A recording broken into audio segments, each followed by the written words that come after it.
So for such a person, one sits down and one is first very straight. There's no hiding, there's no deception of anything. Your own fear, out in the open. We share it, very straight. But in addition, we are working on ourselves to create a space, an environment, in which a person can experience the deeper parts of their beings. And when they get to one level of it, where time isn't, then there's no more death.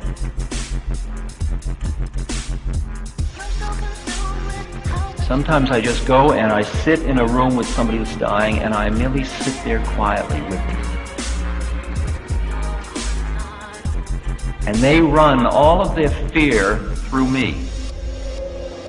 And what comes back is peace. Because I don't have any fear of death that I can touch at the moment. To me, death is a process of just leaving what you thought you were. Not what you are, but what you thought you were. They run their fear through, and what comes back is peace, and they release a little bit. And then they run more fear through, and they get back peace. And they run more fear through, and they get back peace. Until you can just feel them. They're just like a flower, opening and extending and opening out. Until again and again you're sitting with somebody who is in incredible pain and suffering, and they're saying, oh, it's so beautiful. I'm feeling such peace. At the same moment, the ravages of cancer or extreme heart conditions or whatever, Hodgkin's disease. I was working with a boy who just died 2 weeks ago. And I would come in each time, and he would be agitated and irritated, and he had bed sores, and there was a lot of pain and suffering. And I'd wash him and help change him and just be with him. At the same moment, I was just being quiet inside my own being. In other words, I wasn't coming on to him. I wasn't saying you ought to go deeper in yourself. I wasn't hustling him. I was merely working on myself in his presence. The result of that was that very slowly he started to let go of identifying with the body, identifying with the pain, the psychological part, and started to experience just a spaciousness in which he could see death. Death comes, birth comes, life comes, growth comes.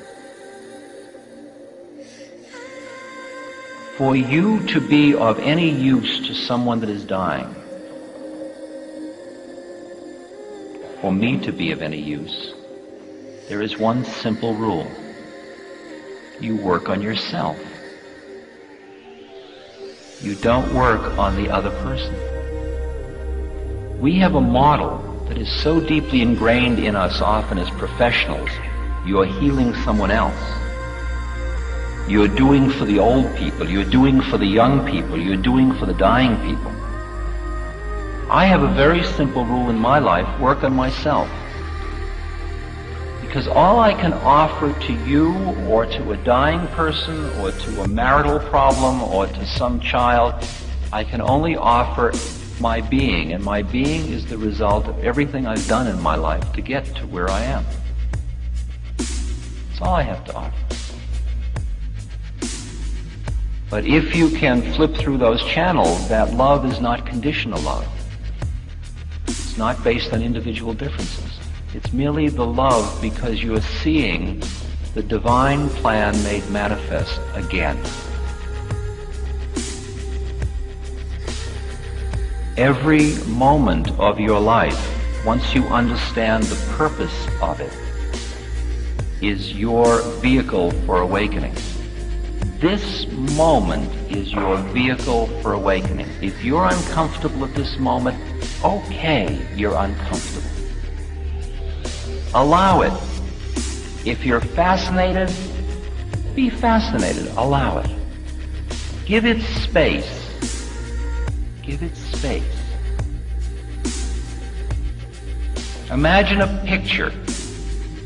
And the picture is a picture of a cloud. And if the cloud fills the whole picture frame, all you see is the cloud. And you're totally immersed in the cloud. But allow a little teeny bit of blue sky around the edge of the cloud. And then imagine identifying with the blue sky instead of the cloud. From that point, you can say, ah, cloud. The difference between I'm depressed or I'm depressed versus, wow, am I depressed? Or I'm depressed versus, look at that depression. Whew. Boy, I don't think I'll ever get through that one. Wow, that's a heavy one. Boy, that's the worst depression I've ever seen. I don't think people live through those kinds. Now, the second kind I'm doing is showing the ability to keep a sense of humor in the middle of the depression. Well, if you've got a sense of humor, how depressed could you be?